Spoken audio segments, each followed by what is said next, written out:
मौसम से जुड़ी सटीक जानकारी और खबरों के लिए हमारे YouTube चैनल को सब्सक्राइब करें और बेल आइकन दबाकर हर खबर पर रखें नजर। नमस्ते दोस्तों, 7 अप्रैल के स्काईमेट वेदर के नेशनल वीडियो में आप सभी का स्वागत है। मेरा नाम महेश फलावत है।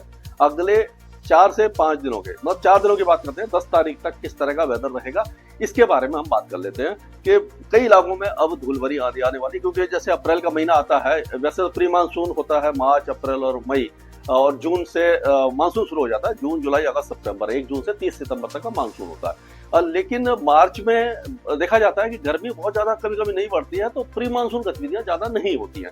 लेकिन अप्रैल आते आते जो प्री मानसून गतिविधियां हैं, धूल भरी आंधी, बिजली की गरज चमक हो, ओलावृष्टि, ये धीरे धीरे जोर पकड़ती है क्योंकि टेम्परेचर बढ़ जाते हैं। अब क्या देखेंगे हम कि वेस्टर्न डिस्टर्बेंस पहुंचने वाला है पहाड़ों पर, कल पहुंच जाएगा। एक न्यू साइक्लोनिक सर्कुलेशन बनेगा जो आपका सेंट्रल पाकिस्तान पर बनेगा। एक ट्रफ बनी हुई है नॉर्थ बिहार से लेकर के ये आपके विदर्भ तक, इसको तो बिहार में बारिश की संभावना दिखाई दे रही है। और दक्षिण भारत में भी एक ट्रफ आपको दिखाई दे रही होगी। ये बनी हुई है, एक साइक्लोनिक सर्कुलेशन है जो south west bay of Bengal पर बना हुआ है। अब इसी को अगर हम इस मैप के द्वारा देखें तो आप देखिए साइक्लोनिक सर्कुलेशन यहाँ पर दिखाई दे रहा है आपको, ये दिखाई दे रहा है, ये ट्रफ दिखाई दे रही है, यहाँ से आ रही है। तो ये उसी तरह से मैंने बनाया जो जैसे वहां पर जो एक्चुअल मैप है। यहाँ पर आपको दिखाता हूं मैं, ये देखिए, ये साइक्लोनिक सर्कुलेशन है। तो यहाँ पर हवाएं ऐसे घूम रही हैं, घड़ी की उल्टी दिशा में घूम रही है, साइक्लोनिक सर्कुलेशन है। यहाँ पर ये देखिए हवाएं जो है ये इस तरह से आ रही है। ये सिंध बलूचिस्तान, ये जो पूरा थार डेजर्ट है, यहाँ से ये जो हवाएं हैं, ये देखिए, ये पूरी हवाएं इस तरह से आ रही है। तो ये गुजरात में, ये गुजरात से लेकर के राजस्थान और ये जो मध्य प्रदेश के इलाके हैं, ये पूरे इलाके जो हैं वो गर्म हवाओं की चपेट में आए हुए हैं। यानी कि शुष्क, सूखी और गर्म हवाएं हैं, बादल नहीं है। तो उससे क्या हो रहा है कि यहाँ पर जो भीषण गर्मी का प्रकोप आ रहा है। रेगिस्तान से अगर हवाएं आएंगी, गर्म आएंगी, तो नेचुरली टेम्परेचर बढ़ेंगे। तो 43-44 डिग्री के आसपास टेम्परेचर आ गया। हो सकता है कि 45 डिग्री का आंकड़ा भी अगले 2-3 दिनों में टच हो जाए। तो इस इलाके में बहुत ज्यादा गर्मी है। और ये हवाएं यहाँ से जब घूम रही हैं, यहाँ से ये पूर्वी हवाएं भी आ रही हैं ये ट्रफ के कारण, और ये जो दिल्ली एनसीआर और पंजाब, हरियाणा और पश्चिमी उत्तर प्रदेश, यहाँ पर जो हवाएं हैं वो हालांकि पूर्वी हैं, लेकिन क्योंकि आसमान साफ है, तेज हवाएं नहीं हैं, और ये हवा जब टर्न हो रही होती है तो उसकी गति कम हो जाती है। इसीलिए दिल्ली एनसीआर के साथ साथ पंजाब, हरियाणा, मध्य प्रदेश, उत्तर प्रदेश, यहाँ पर भी टेम्परेचर बढ़ेंगे। उड़ीसा में भी हवाएं कमजोर है, यहाँ पर भी टेम्परेचर बढ़ने की संभावना हमें नजर आ रही है। अब अगर 8 तारीख की बात करें तो 8 तारीख को एक साइक्लोनिक सर्कुलेशन हल्का सा बन रहा है यहाँ पर, इंड्यूस्ड साइक्लोनिक सर्कुलेशन कहते हैं, यानी वेस्टर्न डिस्टर्बेंस यहाँ रहेगा आपका। अगर देखा जाए तो ये पहाड़ों पर वेस्टर्न डिस्टर्बेंस यहाँ पर आ जाएगा ये 8 तारीख को। और ये जो प्रेरित चक्रवाती हवाओं का क्षेत्र, उसके कारण हरियाणा और उत्तर पश्चिमी राजस्थान में गंगानगर, सूरतगढ़, हनुमानगढ़, चुरू, बीकानेर, झुंझुनू, यहाँ पर धूल भरी आंधी की संभावना दिखाई दे रही है। यानी कि थोड़ा सा संभलने की जरूरत है। फसलों की कटाई चल रही है, धूल भरी आंधी नुकसान पहुंचा सकती है। तो उसी तरह का वेदर पहाड़ों पर थोड़ी बर्फबारी वगैरह ऊंचे पहाड़ों में शुरू हो जाएगी। गिलगित बाल्टिस्तान, मुजफ्फराबाद, लद्दाख, हिमाचल, जम्मू कश्मीर और उत्तराखंड के ऊंचे पहाड़ों पर, लेकिन बारिश बहुत ज्यादा कहीं ज्यादा पे होगी नहीं। अगर हम ये बात करें, दिल्ली एनसीआर सूखा रहेगा।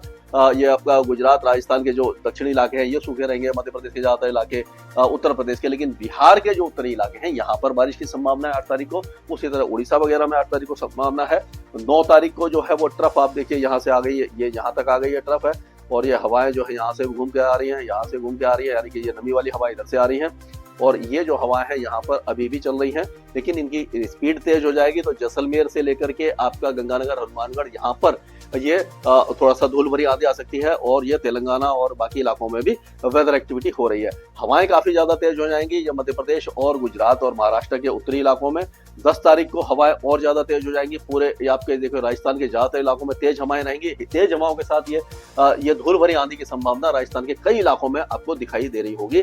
और उसी तरह से तेलंगाना, आंध्र प्रदेश, तमिलनाडु, कर्नाटक, ये बिहार के ज्यादातर इलाके, उत्तर प्रदेश के तराई के इलाके और झारखंड, इन सारे इलाकों में ये वेदर एक्टिविटी आपको दिखाई दे जाएगी। अगर हम इस तरह से बात करें, यानी ये पहाड़ों की बात करें, तो पहाड़ों में आपको मालूम है कि 8, 9 और 10 तारीख को ऊंचे पहाड़ों पर बारिश होगी, बर्फबारी होगी। निचले इलाके में ज्यादा वेदर एक्टिविटी नहीं होगी। हिमाचल और उत्तराखंड के भी ऊंचे पहाड़ों पर ही वेदर एक्टिविटी होगी। अगर पंजाब की बात करें तो पंजाब का मौसम शुष्क रहने वाला है, लेकिन 9 और 10 तारीख को ऐसा लग रहा है कि ये गुरदासपुर, अमृतसर, ये जैसे अब ये 9 तारीख को आप देखें तो 9 तारीख को देखो पंजाब के कई इलाकों में, हरियाणा के कुछ इलाकों में ये बारिश की गतिविधियां हैं और उसी तरह से 10 तारीख को भी है। तो अगर हम बात करें पंजाब की, तो पंजाब में जो बारिश की गतिविधियां हैं वो 9 और 10 तारीख को पूरे पंजाब में बारिश और धूल भरी आंधी आ सकती है, एक दो स्थानों पर ओले भी गिर सकते हैं। उसी तरह से हरियाणा में भी 10 तारीख को ऐसा लग रहा है कि अब 9 तारीख को अम्बाला, यमुनानगर, कुछ क्षेत्र में बारिश हो सकती है। 10 तारीख को ये फतेहाबाद, सिरसा, ये सारे जो इलाके हैं दिल्ली से लेकर के दिल्ली और के आसपास से के जितने भी इलाके हैं यहाँ पर धूल भरी आंधी या हल्की बौछारें पड़ सकती है। 10 तारीख काफी ज्यादा इंपॉर्टेंट है। और उसी तरह से अगर उत्तर प्रदेश की बात करें तो उत्तर प्रदेश के भी जो उत्तरी इलाके हैं, मेरठ, मुजफ्फरनगर, बिजनौर, ये सारे इलाके, बुलंदशहर, आगरा, हाथरस, अलीगढ़, ये जो इलाके, यहाँ पर कुछ वेदर एक्टिविटी दिखाई दे रही है 10 तारीख को। और 9 तारीख को ऐसा लग रहा है, 9 और 10 तारीख को मुरादाबाद, बिजनौर, पीलीभीत, बरेली, खेरी, शाजापुर, सीतापुर, बहराइच, श्रावस्ती, बलरामपुर, गोंडा, बस्ती, सिद्धार्थनगर, महाराजगंज, कुशीनगर, ये सारे इलाकों में भी बारिश या धूल भरी आंधी की संभावना है। नीचे के इलाके जो साउथ है वो थोड़ा शुष्क रहेगा।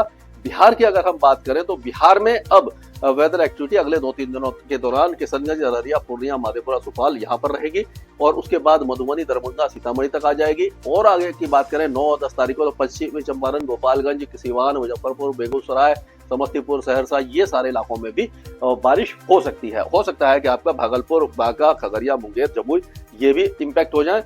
और अगर 9-10 तारीख की बात करें तो पाकुड़, दुमका, ये झारखंड की बात कर रहा हूँ, देवगढ़, जमताड़ा, धनबाद, जमशेदपुर वगैरह में भी बारिश की संभावना दिखाई दे रही है। अब अगले यानी 8, 9 और 10 तारीख को पश्चिम बंगाल के कई जिलों में अच्छी बारिश होगी। गंगे पश्चिम बंगाल में कलकत्ता, हुबली, हावड़ा, ये सारे इलाके भी बारिश देखेंगे। पूर्वोत्तर राज्यों में भी बारिश की गतिविधियां 3-4 दिनों के दौरान रहेगी। अगर हम राजस्थान की बात करते हैं तो राजस्थान में जैसे मैंने बताया कि ये जो हवाएं हैं काफी ज्यादा तेज चलेंगी, तो राजस्थान में ऐसा लग रहा है कि ये 8 तारीख को और 9 तारीख को गंगानगर, हनुमानगढ़, बीकानेर, चूरू, झुंझुनू यहाँ पर धूल भरी आंधी आ सकती है। 10 तारीख को हो सकता है जैसलमेर और बीकानेर और बाड़मेर, जोधपुर, यहाँ पर भी धूल भरी आंधी या हल्की बौछारें पड़ सकती है। और अगर ये मध्य प्रदेश की बात करें तो मध्य प्रदेश का मौसम लगभग शुष्क रहेगा, यहाँ पर कोई वेदर एक्टिविटी दिखाई नहीं दे रही है। छत्तीसगढ़ भी शुष्क रहेगा, लेकिन उड़ीसा के कई इलाकों में 8, 9, 10 तारीख के जो कोस्टल एरियाज हैं यहाँ पर बारिश की संभावना नजर आ रही है। अगर हम गुजरात की बात करें तो गुजरात काफी ज्यादा गर्म और शुष्क बना रहेगा। महाराष्ट्र में भी 9-10 तारीख को तेज हवाएं चलेंगी, काफी तेज हवाएं चलेंगी, लेकिन मौसमी गतिविधि अभी फिलहाल दिखाई नहीं दे रही है। अगर हम तेलंगाना की बात करें तो 9 और 10 तारीख को तेलंगाना के कई इलाकों में बारिश है। आंध्र प्रदेश में 8, 9, 10 को बारिश है और कर्नाटक में लगातार बारिश की गतिविधियां जारी रहने वाली, हल्की से मध्यम रहेंगी। और केरल में ठीक ठाक बारिश की संभावना है। तमिलनाडु के अंदरूनी इलाकों में बारिश है, कोस्टल एरियाज में कम है। अंडमान में आज बारिश है और कल से बारिश थोड़ा सा साफ होने लग जाएगा। लक्षद्वीप में बहुत हल्की बारिश की संभावना नजर आ रही है। स्काईमेट वेदर में अभी के लिए आज ही डाउनलोड करें स्काईमेट मोबाइल ऐप, पूछे मौसम का हाल अपनी पसंदीदा भाषा में और रहे बाकियों से एक कदम आगे।